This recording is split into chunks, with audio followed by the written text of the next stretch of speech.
Olá, direto ao ponto. Fernando, primeira parte, biografia. O que você acha importante a gente saber a seu respeito a essa altura?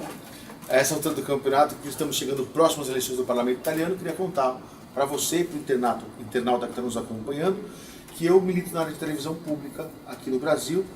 Eu, aqui em São Paulo, sou da TV Aberta, que é o canal 9 da NET, presido da associação estadual, que é a ACESP, Associação dos Canais Comunitários do Estado de São Paulo, e a ABCCom, que é a Associação Brasileira de Canais Comunitários. Nesse contexto de televisão, eu produzo um programa chamado Conexão Brasil-Itália, que mostra exatamente as belezas da Itália na culinária, na arte, na música, para quem é da nossa comunidade que acompanha a programação toda terça-feira, às 23 horas, na TV Aberta, o canal 9 da NET. O que você deu na cabeça de você ser candidato agora? Explica isso. Explico.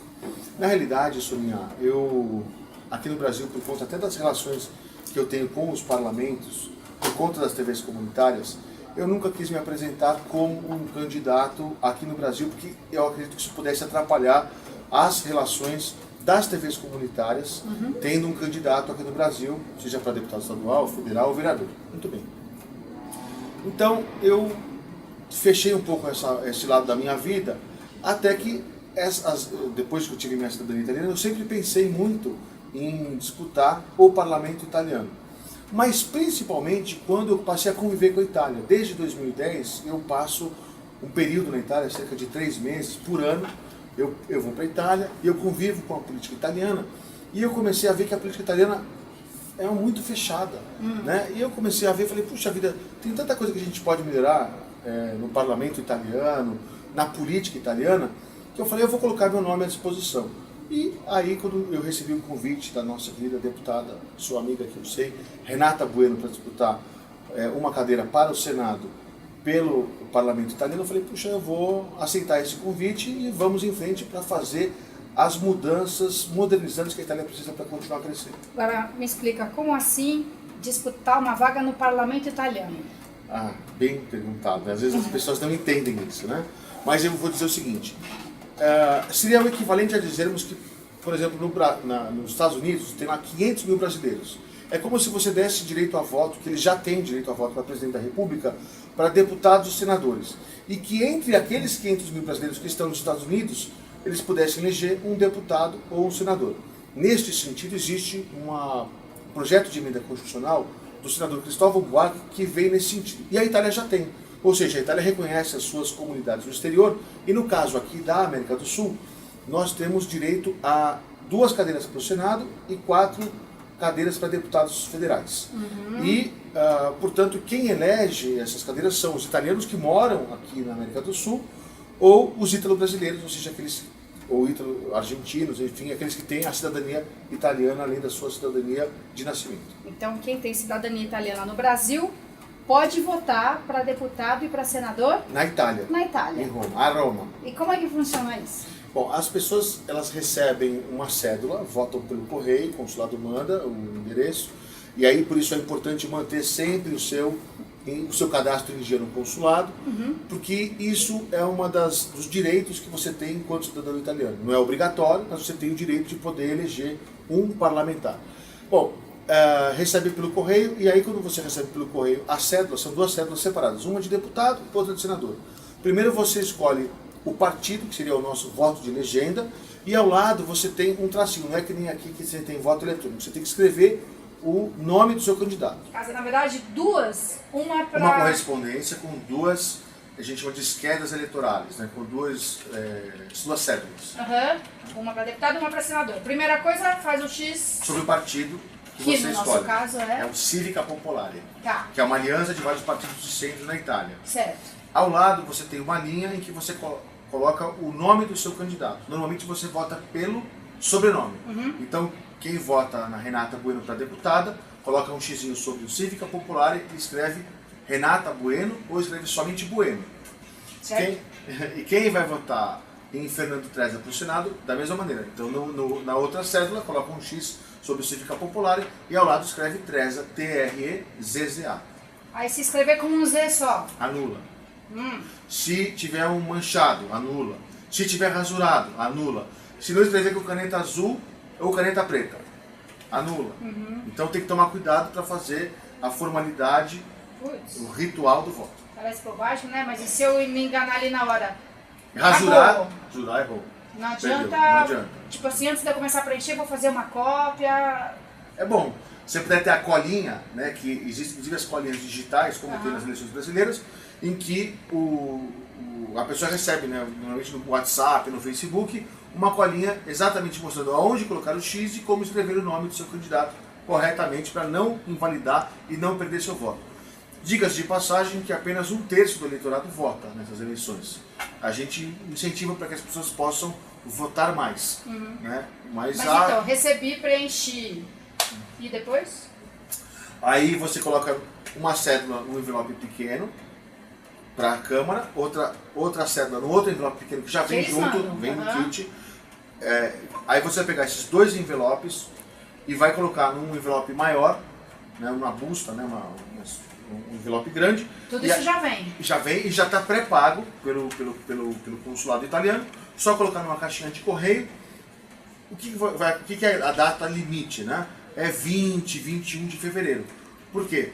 Porque esse voto tem que chegar até dia 23, 24 no consulado para seguir para Roma, onde os votos vão ser abertos e vão ser conferidos manualmente no dia 4 de março, que é o primeiro domingo do mês. Esta, inclusive, é a data das eleições na Itália. No Brasil e nos outros países do mundo acontecem antes, que é exatamente para você ter tempo de votar e mandar o voto para Roma. Certo. Se eu sou cidadã italiana e não recebi as cédulas... Tem que ir para o consulado. Então, por exemplo, você não recebeu porque pode ter extraviado, não recebeu porque o endereço pode não estar correto, etc, etc, etc. Qual que é o procedimento correto? Vai até o consulado, no caso de quem está em São Paulo, fica na Avenida Paulista, o consulado, esquina Papado João Manuel, e aí vai lá para reclamar. Eu não recebi, esses votos têm rastreabilidade, ou seja, eles têm aquele... não é color bar, aquelas barras de rastreabilidade. Sim, né? sim. Código de barra. Código de barra. Exatamente. Então aí você tem lá o código de barras, e aí o que eles fazem? Eles vão ver pelo seu nome qual é o seu voto e vão anular aquele voto para ele não poder ser usado por outra pessoa. E eles emitem um novo voto no consulado e você vota na hora. Então se a cédula chegar na minha casa, mas digamos que meu nome saiu errado lá, em vez de Sônia Francine... Não tem problema. Se eles escreveram meu nome errado, não tem problema. Tudo bem, mas está ali o código de barra porque certinho. O voto é secreto. Né? Então o que acontece? Você não vai ter que assinar o seu voto, não vai ter que identificar o seu voto. Na realidade, esse voto ele vai dentro do envelope e esse é o processo eleitoral. E quando você abre, se você tem essa assinatura, o nome, coisa parecida, você pode identificar o voto. E aí o processo é feito para você não identificar o voto. O que você queria saber também, Lilian? Que os cidadãos brasileiros, ítalo-brasileiros que moram aqui e lá podem votar no candidato Não, daqui? na realidade só quem mora na circunscrição da América Meridional, ou seja, só quem mora na América do Sul. Porque o espírito da lei qual que é? É você eleger alguém dessa comunidade. Então, tanto o candidato tem que morar nessa região, quanto o eleitor também tem que ser desta região da América do Sul. Ele pode sim, já que não dá mais tempo, ele poderia ter feito o voto em trânsito, ou seja, ele avisa o governo italiano que no período eleitoral ele vai estar, por exemplo, na Itália, Sim. E aí ele pode votar na Itália nesse período.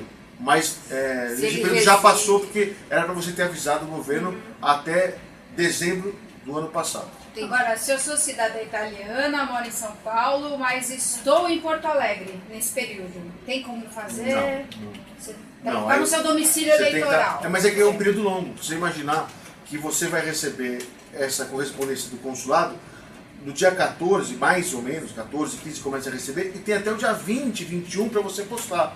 Então, nesse período, que é um período de quase uma semana, é o período em que você vai poder votar. Se você estiver fora num dia, se você não tá, você não pode votar. Tá. E o que um cidadão, aliás, o que um senador, um deputado, pode fazer pelos cidadãos italianos que estão aqui no Brasil? Quer dizer, o que está ao alcance? Olha, para começar, as relações bilaterais Brasil-Itália, que já estiveram num patamar melhor do que estão hoje, e importância muito grande do parlamentar, que ele tem um papel de atuação política entre os dois estados, Brasil e Itália. Você tem também questões como, por exemplo, legislação, que o senador lá, o deputado lá, ele tem o mesmo valor que qualquer outro senador ou deputado eleito dentro da Itália. Então ele tem poderes para fazer projeto de lei, tem poderes para, inclusive, tentar barrar projetos de lei que venham contra os italianos que moram no exterior. Então é muito importante você ter um representante, no nosso caso da América do Sul, lá. E importante também, lógico, se for possível, termos representantes do Brasil, porque é a maior economia, é a maior comunidade italiana fora da Itália no mundo, é o Brasil. Nós somos em 30 milhões de descendentes, ou seja, 15% da população brasileira é de origem italiana. E historicamente, você, por exemplo, né, Sonia Francini, e o que acontece, que é importante falar sobre o aspecto político na nossa macro-região, é que, historicamente, dos 2 senadores que são destinados para a América do Sul, um é eleito pela Argentina, por quê? Porque eles têm o dobro de votos do Brasil. Então ali já tem uma vaga certa. E a vaga do Brasil ela só acontece se as pessoas forem votar. Por isso que a gente insiste muito para que as pessoas possam votar, porque senão a representação brasileira que existe, ou seja, alguém eleito pelo Brasil italiano ou ítalo-brasileiro, deixa de existir. Por isso é importante votar. E em relação aos deputados, a mesma coisa. São 4 cadeiras, dessas 4, duas cadeiras são eleitas pelos argentinos e as outras 2 podem ser eleitas pelos brasileiros, ítalo-brasileiros. Mas só acontece se realmente o pessoal comparecer às urnas, no caso, comparecer com o seu voto pelo correio e participarem do processo eleitoral. Quer dizer, que é uma coisa que a gente sonha em relação a muitos países e muitos nem imaginam que é possível. Quer dizer, você assiste o noticiário internacional e você fala, pô, como é que os caras podem tomar essa decisão lá? Essa decisão afeta o mundo inteiro e eu tenho que ter o direito de participar disso. No caso dos cidadãos italianos do mundo, eles podem participar disso. Podem de fato participar disso. Quer dizer, podem, têm o direito, recebem em casa uma cédula para ajudar a escolher um deputado ou deputada. Eu aqui fazendo campanha pela Renata Bueno. Isso. E aqui pela cota masculina. Isso é importante você registrar, só da cota masculina do Passando Itália. Você pode ver que nós temos aqui no Brasil, são 8 candidatos a deputados no geral, mas no Brasil são 4 deputados. Esses 4 deputados não são deputados, são deputadas, todas são mulheres. Então eu brinco com a Renata, eu digo, Renata, eu estou na sua cota masculina do partido. Ela falou, você é nossa cota masculina. Então, eu acho assim, por exemplo, uma das questões aí de sexismo que tem na Itália, porque a Itália foi durante muito tempo um país, ele ainda é conservador, mas ele já foi mais. Ele, inclusive, não permitia que a mulher passasse a cidadania para os seus filhos. Só o homem passava. Isso é uma lei sexista, contra a qual nós nos colocamos absolutamente contrários. Porque homens e mulheres nasceram iguais e têm os mesmos direitos. Isso faz parte dos direitos humanos, direitos fundamentais do homem. Para você ser considerado, você poder reivindicar a cidadania italiana, pelo você pai. tinha que vir pelo pai, né? Aí sabe o que aconteceu com o lado da mulher? Isso é importante você registrar, porque eu sei que o seu público é muito atento a essas questões. Um holandês que pediu a cidadania italiana teve negado exatamente por isso, porque ele queria pedir pelo lado materno. Ele entrou com uma ação na Suprema Corte Italiana dizendo o seguinte: esta lei é sexista e não pode valer. Teve um ganho de causa e é a partir deste holandês que fez o seu pedido que todos os demais pedidos do mundo inteiro são feitos não para o governo, mas são feitos para a Suprema Corte. Ou seja, quem é descendente de mulheres e quer ter o seu reconhecimento de cidadania italiana, faz via judicial, porque aí sim a Suprema Corte reconhece que homens e mulheres são iguais e têm os mesmos direitos e deveres. Isso ainda é um avanço que precisa estar na Constituição, que não está. Precisa estar nas leis. Só por via judicial. Só por via judicial. Mas eu digo para você que nós defendemos sim que homens e mulheres têm o mesmo direito de passar a cidadania. Isso é um absurdo. Agora, não só tem esse absurdo na Itália, como tem outros mais. Se você um dia me permitir falar, você está aqui no parlamento. Quando eu cheguei aqui na Câmara Municipal, me identifiquei. Posso falar sobre isso? Pode, manda. Né? Eu me identifiquei, mostrei o documento de identificação, passei eventualmente por um detector de metais, que aqui eventualmente não tem, mas às vezes tem, dependendo do evento, do dia, e vim até o seu gabinete livremente, pude entrar, esperei na recepção para conversar com você. Na Itália, isso é muito bom, porque o parlamento, aqui no caso da Câmara Municipal, Assembleia Legislativa ou Câmara dos Deputados, é um parlamento que fica permeável às pessoas e às entidades que poderiam entrar e poderiam colaborar com o processo legislativo. Na Itália, os cidadãos não têm livre acesso ao parlamento como tem aqui no Brasil.